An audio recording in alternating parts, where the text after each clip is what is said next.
ಎಲ್ಲರಿಗೂ ಸ್ವಾಗತ. 20th April 1988 ಸಮಯ ಮಧ್ಯಾಹ್ನ ಸುಮಾರು 1 ಗಂಟೆ. ಹವಾಯಿ ಅಲ್ಲಿ aloha airlines flight 243 take off ಆಗಲು ರೆಡಿ ಆಗ್ತಾ ಇತ್ತು. ಇದು ಒಂದು ಚೆನ್ನದ ದಿನ. ಹೆಚ್ಚು ಪ್ಯಾಸೆಂಜರ್ಸ್ ಹಾಲಿಡೇಸ್ ಎಂಜಾಯ್ ಮಾಡೋದಕ್ಕೆ ಬಂದಿದ್ದರು. ಹವಾಯಿ ಅಂದರೆ ಪೆಸಿಫಿಕ್ ಓಷನ್ ನಲ್ಲಿ ಇರುವ ಒಂದು ಐಸ್ಲ್ಯಾಂಡ್ ಗ್ರೂಪ್. ಇದು ಅಮೆರಿಕ ದೇಶದ ಭಾಗ ಮತ್ತು ಅದರ ರಾಜಧಾನಿ ಹೊನೊಲುಲು. ಈ ಫ್ಲೈಟ್ ಹೀಲೋ ಇಂದ ಹೊನೊಲುಲುಗೆ ಹೋಗ್ತಾ ಇತ್ತು. ಡಿಸ್ಟೆನ್ಸ್ ಜಾಸ್ತಿ ಇಲ್ಲ, ಸುಮಾರು 25 ನಿಮಿಷದ ಫ್ಲೈಟ್. ಅಲೋಹಾ ಏರ್ಲೈನ್ಸ್ ಅಂದರೆ ಒಂದು ಹವಾಯಿ ಏರ್ಲೈನ್. ಇದು ಐಸ್ಲ್ಯಾಂಡ್ಸ್ ಮಧ್ಯ ಕನೆಕ್ಟ್ ಮಾಡುತ್ತದೆ. ಶಾರ್ಟ್ ಡಿಸ್ಟೆನ್ಸ್ ಇರುವುದರಿಂದ ಈ ಫ್ಲೈಟ್ ಮಾರ್ನಿಂಗ್ ಇಂದ ಆಲ್ರೆಡಿ 8 ಸತಿ ಫ್ಲೈ ಆಗಿತ್ತು. ಎಲ್ಲವೂ ಸರಿಯಾಗಿ ನಡೀತಿತ್ತು. ಪ್ಯಾಸೆಂಜರ್ಸ್ ಬೋರ್ಡ್ ಆದರು, ಡೋರ್ಸ್ ಕ್ಲೋಸ್ ಆದವು. ಎಕ್ಸಾಕ್ಟ್ 1 ಗಂಟೆ 25 ನಿಮಿಷಕ್ಕೆ ಫ್ಲೈಟ್ ಟೇಕ್ ಆಫ್ ಆಯಿತು. ಆದರೆ ಒಂದು ಚಿಕ್ಕದ ಅನ್ಯೂಶುವಲ್ ವಿಷಯ ಇತ್ತು.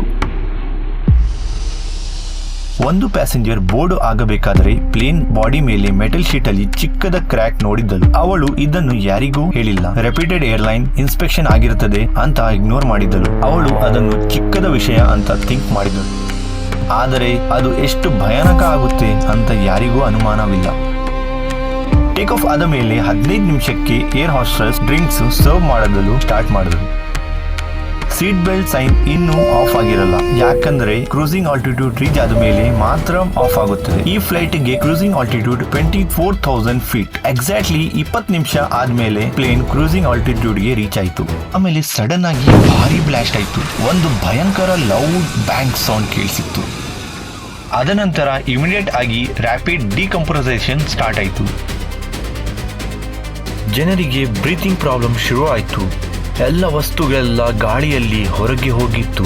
ಯಾರಿಗೂ ಏನಾಗ್ತಾ ಇದೆ ಅಂತ ಗೊತ್ತಿರಲ್ಲ. ಕೆಲವು ಪ್ಯಾಸೆಂಜರ್ಸ್ ನೋಡಿದ್ದರು ಪ್ಲೇನ್ ರೂಫ್ ಇಲ್ಲ, ಸೈಡ್ ವಾಲ್ಸ್ ಇಲ್ಲ, ಮೇಲೆ ಆಕಾಶ ಕಾಣಿಸ್ತಿತ್ತು. ಪ್ಲೇನ್ ಫ್ರಂಟ್ ಬಾಡಿನ ಸುಮಾರು 35 ಸ್ಕ್ವೇರ್ ಮೀಟರ್ಸ್ ಪಾರ್ಟ್ ಕಂಪ್ಲೀಟ್ಲಿ ಭಯಂಕರ ಬಾಣದಿಂದ ಮುರಿದು ಗಾಳಿಯಲ್ಲಿ ಹೊರಗೆ ಹೋಗಿತ್ತು. ನಾರ್ಮಲಿ ಪ್ಲೇನ್ ಕ್ಯಾಬಿನ್ ಪ್ರೆಷರೈಸ್ಡ್ ಇರುತ್ತೆ, ಆದರೆ 24,000 ಫೀಟ್ ಅಲ್ಲಿ ಅಟ್ಮಾಸ್ಫಿಯರಿಕ್ ಪ್ರೆಷರ್ ಬಹಳ ಕಮ್ಮಿ ಇರುತ್ತೆ. ನಾರ್ಮಲ್ ಆಗಿ ಬ್ರೀತ್ ಮಾಡಕ್ಕೆ ಆಗಲ್ಲ. ಪ್ಲೇನಿನ ಪ್ರೆಷರೈಸೇಷನ್ ಸಿಸ್ಟಮ್ ಅದನ್ನ ಮ್ಯಾನೇಜ್ ಮಾಡುತ್ತೆ. ಈ ಸಿಸ್ಟಮ್ ಫೇಲ್ ಆದರೆ ಆಕ್ಸಿಜನ್ ಮಾಸ್ಕ್ ಡ್ರಾಪ್ ಆಗುತ್ತೆ. ಈ ಮಾಸ್ಕ್ ಸುಮಾರು 15 ರಿಂದ 20 ನಿಮಿಷಕ್ಕೆ ಆಕ್ಸಿಜನ್ ಕೊಡುತ್ತೆ. ಈ ಟೈಮ್ ಅಲ್ಲಿ ಪೈಲಟ್ ಪ್ಲೇನ್ 10,000 ಫೀಟ್ ಕೆಳಗೆ ಇಳಿಸಬೇಕು. ಆಗ ಜನರು ನಾರ್ಮಲ್ ಆಗಿ ಬ್ರೀತ್ ಮಾಡಬಹುದು. ಈ ಇನ್ಸಿಡೆಂಟ್ ಅಲ್ಲಿ ಆಕ್ಸಿಜನ್ ಮಾಸ್ಕ್ ಡ್ರಾಪ್ ಆದ್ರು, ಆದರೆ ಸಿಸ್ಟಮ್ ವರ್ಕ್ ಆಗ್ತಾ ಇರ್ಲಿಲ್ಲ. ಪ್ಲೇನ್ ಮೇಲೆಯ ಭಾಗ ಹೊರಗೆ ಹೋಗಿದ್ದರಿಂದ ಆಕ್ಸಿಜನ್ ಸಿಸ್ಟಮ್ ಡಿಸ್ಟ್ರಾಯ್ ಆಗಿತ್ತು. First air hostess CB Lansing row 5 ಹತ್ರ ಡ್ರಿಂಕ್ ಸರ್ವ್ ಮಾಡ್ತಾ ಇದ್ಲು. ಸಡನ್ಲಿ ರೂಫ್ ಬ್ಲಾಸ್ಟ್ ಆದಾಗ ಅವಳು ಪ್ಲೇನ್ ಇಂದ ಹೊರಗೆ ಹಾರಿ ಹೋದಳು. ಸೆಕೆಂಡ್ ಏರ್ ಹಾಸ್ಟೆಸ್ ಜೇನ್ ಸ್ಯಾಟೋ ರೋ 2 ಹತ್ರ ಇದ್ಲು. ಎಕ್ಸ್ಪ್ಲೋಷನ್ ಶಾಕ್ ಅಲ್ಲಿ ಫ್ಲೈಯಿಂಗ್ ಲಗೇಜ್ ತಗ್ಗಿ ಅವಳು ಫ್ಲೋರ್ ಮೇಲೆ ಬಿದ್ದಿ ಅನ್ಕಾನ್ಶಿಯಸ್ ಆಗಿದ್ದಳು. ಆದರೆ ಮೈಕಲ್ ಹೋಂಡಾ ಅಂತ ಏರ್ ಹಾಸ್ಟೆಸ್ ರೋ 15 ಹತ್ರ ಇದ್ದಳು. ಎಕ್ಸ್ಪ್ಲೋಷನ್ ಆದಾಗ ಅವಳು ಕಾಕ್ಪಿಟ್ ಗೆ ಇಂಟರ್ಕಾಮ್ ಮಾಡಕ್ಕೆ ಟ್ರೈ ಮಾಡಿದ್ದಳು, ಆದರೆ ಯಾರೂ ರೆಸ್ಪಾನ್ಸ್ ಕೊಡಲಿಲ್ಲ. ಅವಳು ಪ್ಯಾಸೆಂಜರ್ಸ್ ಗೆ ಯಾರಿಗಾದ್ರೂ ಪ್ಲೇನ್ ಫ್ಲೈ ಮಾಡೋದಕ್ಕೆ ಬರುತ್ತಾ ಅಂತ ಕೇಳಲು ಸ್ಟಾರ್ಟ್ ಮಾಡಿದ್ದಳು. ಇದಕ್ಕೆ ನೋಡಿ ಪ್ಯಾಸೆಂಜರ್ಸ್ ಇನ್ನೂ ಜಾಸ್ತಿ ಭಯ ಪಟ್ಟರು. ಇನ್ನು ಕೆಲವು ಪ್ರೀಶಿಯಸ್ ಮಿನಿಟ್ಸ್ ಮಾತ್ರ ಇತ್ತು. ಅದರ ನಂತರ ಎಲ್ಲರೂ ಕಾನ್ಶಿಯಸ್ನೆಸ್ ಲೂಸ್ ಮಾಡಿ ಸಾಯುತ್ತಿದ್ದರು. ಈ ಹೈಟ್ ಅಲ್ಲಿ ಟೆಂಪರೇಚರ್ -45 ಡಿಗ್ರಿ ಸೆಲ್ಸಿಯಸ್ ಇತ್ತು. ಹೆಂಗಾದ್ರೂ ಮಾಡಿ ಆಕ್ಸಿಜನ್ ಸಪ್ಲೈ ಇದ್ರೂ ಕೂಡ ಈ ತರ ಕೋಲ್ಡ್ ಅಲ್ಲಿ ಜಾಸ್ತಿ ಟೈಮ್ ಸರ್ವೈವ್ ಆಗಲು ಸಾಧ್ಯ ಇಲ್ಲ, ಯಾಕಂದ್ರೆ ಹೆಚ್ಚು ಪ್ಯಾಸೆಂಜರ್ಸ್ ಶಾರ್ಟ್ ಮತ್ತು ಟೀ ಶರ್ಟ್ಸ್ ಹಾಕೊಂಡಿದ್ದರು. ಹವಾಯಿ ಒಂದು ಟ್ರಾಪಿಕಲ್ ಪ್ಲೇಸ್. ಜನ ಇಲ್ಲಿ ಬೀಚಸ್ ಮತ್ತು ಜಂಗಲ್ಸ್ ನೋಡಕ್ಕೆ ಬರುತ್ತಾರೆ. ಈ ಕಡೆ ಸ್ನೋ ಆಗೋದು ಇಲ್ಲ. ಆದ್ರೆ ಈ ಟೆಂಪರೇಚರ್ ಗೆ ಪ್ಯಾಸೆಂಜರ್ಸ್ ಯಾರು ಕೂಡ ಪ್ರಿಪೇರ್ ಆಗಿರಲ್ಲ. ಆದರೆ ಗುಡ್ ನ್ಯೂಸ್ ಏನಂದ್ರೆ ಪೈಲಟ್ ಬದುಕಿದ್ರು. ಅವ್ರದ್ದು ಆಕ್ಸಿಜನ್ ಮಾಸ್ಕ್ ಕೂಡ ವರ್ಕ್ ಆಗ್ತಾ ಇತ್ತು. 44 ವರ್ಷದ ಕ್ಯಾಪ್ಟನ್ ರಾಬರ್ಟ್ ಸ್ಕೋಮ್ ಚೀಮರ್ ಅವರಿಗೆ 11 ವರ್ಷದ ಎಕ್ಸ್ಪೀರಿಯನ್ಸ್ ಇತ್ತು. ಅವರ ಜೊತೆ ಫಸ್ಟ್ ಆಫೀಸರ್ 36 ವರ್ಷದ ಮಿಮಿ ಥಾಂಪ್ಕಿನ್ಸ್. ಎಕ್ಸ್ಪ್ಲೋಷನ್ ಆದಾಗ ಅವರು ಶಾಕ್ ಆಗಿದ್ದರು, ಹಿಂದೆ ತಿರುಗಿ ನೋಡಿದ್ದರು. ಇಮಿಡಿಯೇಟ್ ಆಗಿ ಆಕ್ಸಿಜನ್ ಮಾಸ್ಕ್ ಹಾಕೊಂಡ್ರು. ಎಮರ್ಜೆನ್ಸಿ ಲ್ಯಾಂಡಿಂಗ್ ಡಿಸೈಡ್ ಮಾಡಿದ್ರು. ಪ್ಲೇನು 500 ಕಿಲೋಮೀಟರ್ ಪರ್ ಸ್ಪೀಡ್ ಅಲ್ಲಿ 4100 ಫೀಟ್ ಪರ್ ಮಿನಿಟ್ ಕೆಳಗೆ ಬರ್ತಾ ಇತ್ತು. ಪ್ಲೇನಿನ ನೋಸು ಸುಮಾರು 1 ಮೀಟರ್ ಕೆಳಗೆ ಡ್ರಾಪ್ ಆಗಿತ್ತು. ಫ್ಲೋರ್ ಮಾತ್ರ ಕಾಕ್ಪಿಟ್ ಮತ್ತು ಕ್ಯಾಬಿನ್ ನ ಹೋಲ್ಡ್ ಮಾಡಿ ಇಟ್ಟಿತ್ತು. ಜಾಸ್ತಿ ಟೈಮ್ ಇದೇ ರೀತಿ ಫ್ಲೈ ಆದರೆ ಪ್ಲೇನ್ ಬ್ರೇಕ್ ಆಗಬಹುದು. ಇಸ್ ಮೂವಿ ಏರ್ಪೋರ್ಟ್ ಗೆ ಕಾಂಟ್ಯಾಕ್ಟ್ ಮಾಡಿ ಎಲ್ಲ ಎಮರ್ಜೆನ್ಸಿ ಸರ್ವಿಸಸ್ ರೆಡಿ ಇರಬೇಕು ಅಂತ ಹೇಳಿದರು. ಏನಾದ್ರೂ ಆಗಬಹುದು ಆ ತರ ಸಿಚುವೇಶನ್ ಇದೆ. ಫೈರ್ ಫೈಟರ್ಸ್ ಮತ್ತು ರೆಸ್ಕ್ಯೂ ವೆಹಿಕಲ್ಸ್ ರನ್ವೇ ಅಲ್ಲಿ ರೆಡಿ ಇತ್ತು. ಎಲ್ಲ ಜನರು ಈ ಪ್ಲೇನ್ ಲ್ಯಾಂಡ್ ಆಗೋಕೆ ವೇಟ್ ಮಾಡ್ತಾ ಇದ್ದರು. 10,000 ಫೀಟ್ಗೆ ಬಂದಾಗ ಹಲೈಕಾಲ ಮೌಂಟೇನ್ ಮುಂದೆ ಬಂದಿತ್ತು. ಕ್ಯಾಪ್ಟನ್ ಸ್ಪೀಡ್ ಸ್ಲೋ ಮಾಡಿದ್ರು. 210 knots, 200 knots, 200, 170 knots, 170 knot maintain ಮಾಡಿ 2 ಐಸ್ಲ್ಯಾಂಡ್ ಮಧ್ಯ ನೇವಿಗೇಟ್ ಮಾಡಿದ್ರು. ಮೌಂಟೇನ್ಸ್ ಎಲ್ಲ ಅವಾಯ್ಡ್ ಮಾಡಿ ರನ್ವೇ ಕಡೆ ಟರ್ನ್ ಮಾಡಿದ್ರು. ಪ್ಯಾಸೆಂಜರ್ಸ್ ಅರ್ಥ ಮಾಡ್ಕೊಂಡ್ರು ಪೈಲಟ್ಸ್ ಅಲೈವ್ ಇದ್ದಾರೆ ಮತ್ತು ಪ್ಲೇನ್ ನ ಪರ್ಫೆಕ್ಟ್ಲಿ ಕಂಟ್ರೋಲ್ ಮಾಡ್ತಾವ್ರೆ. ರಿಯರ್ ವೀಲ್ಸ್ ರಿಲೀಸ್ ಆಯ್ತು. ನೋಸ್ ಗೇರ್ ಇನಿಷಿಯಲಿ ಪ್ರಾಬ್ಲಮ್ ಇತ್ತು.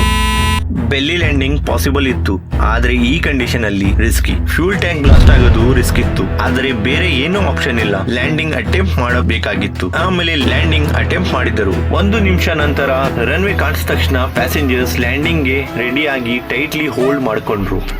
ಇನ್ನೊಂದು ಕೆಲವರು ಜನ ಹತ್ರ ಇದ್ದವರನ್ನು ಹಗ್ ಮಾಡಿದ್ದರು. ಇದು ಅವರು ಒಬ್ಬರು ಇನ್ನೊಬ್ಬರನ್ನು ನೋಡುವ ಲಾಸ್ಟ್ ಟೈಮ್ ಆಗಬಹುದು. ಹೆಚ್ಚು ಪ್ಯಾಸೆಂಜರ್ಸ್ ಇನ್ನು ಬಹಳ ಭಯ ಪಡ್ತಾ ಇದ್ದರು. ಈ ಟೈಮ್ ಅಲ್ಲಿ ರನ್ವೇ ಮೇಲೆ ಎಮರ್ಜೆನ್ಸಿ ಸರ್ವಿಸಸ್ ಪೂರ್ತಿ ರೆಡಿ ಆಗಿದ್ದರು. ಫೈಟರ್ಸ್, ಆಂಬುಲೆನ್ಸ್, ಎವ್ಯಾಕ್ಯುಯೇಷನ್ ಟೀಮ್ ಎಲ್ಲರೂ ವರ್ಸ್ಟ್ ಸಿಚುವೇಶನ್ ಗೆ ಪ್ರಿಪೇರ್ ಆಗ್ತಾ ಇದ್ದರು. ಆದಷ್ಟು ಡ್ಯಾಮೇಜ್ ಕಮ್ಮಿ ಮಾಡೋದಕ್ಕೆ ಟ್ರೈ ಮಾಡ್ತಾ ಇದ್ದರು. ಆಗ ರನ್ವೇ ಮೇಲೆ ಒಂದು ವ್ಯಕ್ತಿ ಬೈನಾಕ್ಯುಲರ್ ಇಂದ ಪ್ಲೇನ್ ಟ್ರ್ಯಾಕ್ ಮಾಡ್ತಾ ಇದ್ದರು. ಆಗ ಅವರು ನೋಟಿಸ್ ಮಾಡಿದ್ದರು ನೋಸ್ ಗೇರ್ ಸಕ್ಸಸ್ಫುಲಿ ರಿಲೀಸ್ ಆಗಿದೆ ಅಂತ. ಪ್ಲೇನ್ಗೆ ಬೆಲ್ಲಿ ಲ್ಯಾಂಡಿಂಗ್ ಅವಶ್ಯಕತೆ ಇರಲಿಲ್ಲ. ಪೈಲಟ್ಸ್ಗೆ ಒಂದು ಸಮಾಧಾನ ಆಯ್ತು. ಆಮೇಲೆ 1 ಗಂಟೆ 58 ನಿಮಿಷಕ್ಕೆ ಎಕ್ಸಾಕ್ಟ್ ಆಗಿ ಎಕ್ಸ್ಪ್ಲೋಷನ್ ಆದ ಮೇಲೆ 13 ನಿಮಿಷ 42 ಸೆಕೆಂಡ್ಸ್ ನಂತರ ಅಲೋಹಾ ಏರ್ಲೈನ್ಸ್ ಫ್ಲೈಟ್ 243 ರನ್ವೇ ಮೇಲೆ ಸೇಫ್ಟಿ ಟಚ್ ಡೌನ್ ಆಯಿತು. ಬ್ರೇಕ್ಸ್ ಯೂಸ್ ಮಾಡಿದ್ದು ಮಾತ್ರ ಅಲ್ಲ, ರಿಮೈನಿಂಗ್ ಇಂಜಿನ್ ನ ಟ್ರಸ್ಟ್ ರಿವರ್ಸರ್ ಕೂಡ ಕ್ಯಾಪ್ಟನ್ಸ್ ಯೂಸ್ ಮಾಡಿದರು. ಅದ ನಂತರ ಸ್ವಲ್ಪ ಪ್ಲೇನ್ ಸೇಫ್ಟಿ ಆಗಿ ಹಾಲ್ಟ್ ಆಯಿತು. ಇದು ಒಂದು ರಿಯಲ್ ವಿಡಿಯೋ ನಿಮ್ ಸ್ಕ್ರೀನ್ ಮೇಲೆ ನೋಡಬಹುದು. ಪ್ಯಾಸೆಂಜರ್ಸ್ ಸೇಫ್ಲಿ ಸ್ಲೈಡ್ ಆಗಿ ಕೆಳಗೆ ಬರುತ್ತಿದ್ದಾರೆ. ಪ್ಯಾಸೆಂಜರ್ಸ್ ಕ್ಯಾಪ್ಟನ್ಗೆ ಸಮ್ಮಾನ ತೋರಿಸಿ ಅವರ ಜೀವನ ರಕ್ಷಿಸುವುದಕ್ಕೆ ಧನ್ಯವಾದ ಹೇಳಿದರು. ಬಹಳ ಜನ ಇಂಜೂರ್ಡ್ ಆಗಿದ್ದರು. 8 ಇಂದ 21 ಇಂಜುರೀಸ್, ಮಿಕ್ಕಿದು 21 ಪ್ಯಾಸೆಂಜರ್ಸ್ಗೆ ನೋ ಇಂಜುರಿ. ಸಿಬಿ ಲ್ಯಾನ್ಸಿಂಗ್ ಗೆ ಸರ್ಚ್ ಮಾಡಿದರು, ಆದ್ರೂ ಬಾಡಿ ಸಿಗಲಿಲ್ಲ. ಸೀಟ್ ಬೆಲ್ಟ್ಸ್ ಬಹಳ ಇಂಪಾರ್ಟೆಂಟ್ ರೋಲ್ ಪ್ಲೇ ಮಾಡಿತ್ತು, ಇಲ್ಲಾಂದ್ರೆ ಇನ್ನೂ ಜನ ಹೊರಗೆ ಹಾರಿ ಹೋಗ್ತಾ ಇದ್ರು. ಪ್ಲೇನ್ ನ ಲ್ಯಾಬ್ ಜಾಯಿಂಟ್ ಅಲ್ಲಿ ಡ್ಯಾಮೇಜ್ ಇತ್ತು, ಅದನ್ನ ಟೈಮ್ಗೆ ಇನ್ಸ್ಪೆಕ್ಷನ್ ಮಾಡಿರಲ್ಲ. ಅದೇ ಈ ಇನ್ಸಿಡೆಂಟ್ ಗೆ ಮುಖ್ಯ ಕಾರಣ. ಈ ಒಂದು ಇನ್ಸಿಡೆಂಟ್ ಇಂದ ಏವಿಯೇಷನ್ ಸೇಫ್ಟಿ ಲೆವೆಲ್ ಪೂರ್ತಿ ಚೇಂಜ್ ಆಯಿತು. ಥ್ಯಾಂಕ್ಫುಲಿ ಇವತ್ತುವರೆಗೆ ಈ ತರ ಇನ್ಸಿಡೆಂಟ್ ಮತ್ತೆ ರಿಪೀಟ್ ಆಗಿಲ್ಲ. ಈ ತರ ಇಂಟ್ರೆಸ್ಟಿಂಗ್ ವಿಡಿಯೋಸ್ಗೆ ಚಾನೆಲ್ ನ ಸಬ್ಸ್ಕ್ರೈಬ್ ಮಾಡಿ.